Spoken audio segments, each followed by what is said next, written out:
Hello, third grade friends, and happy Tuesday. Hopefully, yesterday you guys had an okay time defining all of your new spelling words. When you are done with this video today, I would like you to do 2 spelling words for your new spelling words. That way, you guys are ready for your spelling test coming up.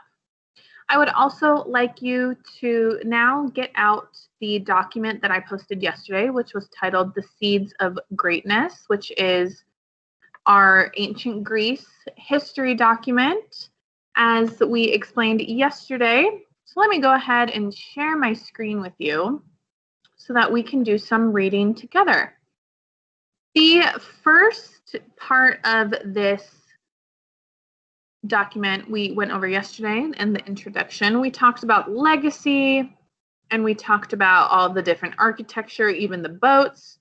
And today we are going to start on chapter 1, and it's titled A Great Civilization is Born. So you can choose to follow along on the paper or just follow along on this video. So chapter 1, A Great Civilization is Born. Historians often think of ancient Greece as beginning with the rise of city-states and the colonization of the region around the Mediterranean Sea in about 750 BCE. The closing of the Neoplatonic Academy in 529 CE often marks the end of ancient Greece, although some historians use other dates.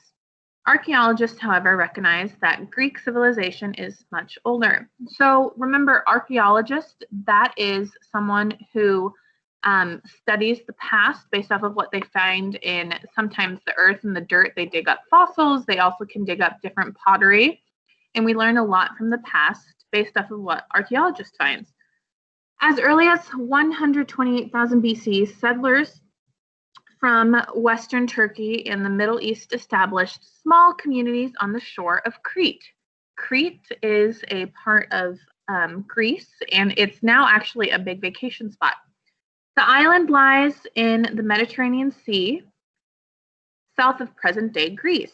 The first farming communities on Crete were not established until 7000 BCE.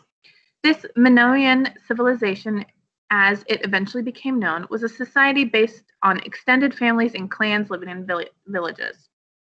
Archaeologists have learned about the Minoans by studying ruins in Crete. So here is a picture about some ruins in Crete. You can see about those tall pillars we talked about in our archaeology unit, and you can see that there's different pictures. There's at one point probably was a lot of details. The past is present, a question of ownership. The Parthenon, a temple dedicated to Greek goddess Athena, is a lasting symbol of ancient Greece and democracy, as well as being one of the world's most magnificent structures. Built between 447 and 432 BCE, the Parthenon replaced an earlier temple of Athena that was destroyed during the Persian invasion of 480 BCE. This is what it looked like. They are assuming before ruins came in and also the invasion happened. The building was originally decorated with hundreds of sculptures of gods and mythological and historical figures. In the early 19th century, the Earl of Elgin of England had the sculptures removed and put on display in the British Museum in London. Today, an argument rages between Greek government, which wants the sculptures returned, and the museum, which claims it has proper legal rights to keep the sculpture. The outcome of the debate will affect thousands of museum collections throughout the world. So here is what the Parthenon looks like now. And I had shown you this on one of our lessons when I showed you what the Abraham Lincoln Memorial looks like and how it is inspired off of the Parthenon. As agriculture became more sophisticated, and as a reminder, agriculture means farming, beginning about 5000 BCE, the population grew. This meant that when farming became more sophisticated and more serious, more people came to be. The Minoans gradually expanded sea trade with other groups in the Aegean Sea. On Cyprus, south of present Turkey, and Turkey is a country. It's also something we do on Thanksgiving.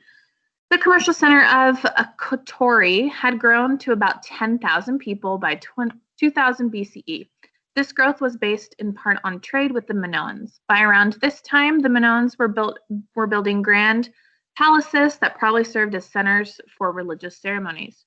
They were manufacturing richly designed eggshell-thin pottery and making delicate gold jewelry. They also began to trade extensively with groups on the Greek mainland. Then disaster struck. In the 17th century BCE, an earthquake shook the great palaces of Crete. Then, in about 1627 BCE, a volcano on the Aegean island of Thera erupted. Although the major Minoan towns were spared total devastation, the volcano caused huge tidal waves and left the Minoans open for attack by invaders. Whatever damage was caused seemed to have been soon repaired. Over the next 2 or 3 centuries, palaces of Knossos, Phaistos, and Malea were all restored to their former glory. Minoan society now reached its peak, with the old palace period at an end, and a new age of prosperity began. Larger towns were built, and the wealthy constructed impressive, sprawling villas for themselves. Cult and other religious worship became more elaborate. Evidence indicates that some Minoans may have taken part in a snake cult, and there's proof of at least one example of human sacrifice.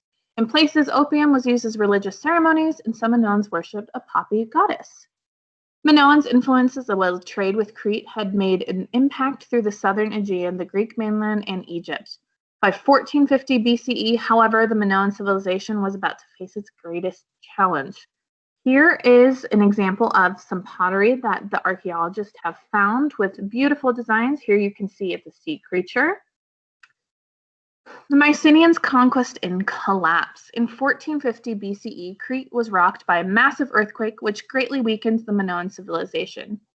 Within 25 years, the Mycenaeans conquered the mainland of Greece, occupied the Minoan palaces. They borrowed heavily from the Minoan system of writing to make their own. For years before their conquest of Crete, the Mycenaeans had been expanding their influence throughout the Aegean Sea. That's the sea we were talking about. They traded wool, wine, and olive oil for copper and tin, which they used to make durable bronze weapons. The Mycenaeans built huge fortified walls of limestone. Unlike the Minoans, who have lived in unfortified towns, in Minoan society, the priests were the upper class. The Mycenaeans, however, glorified the warrior class.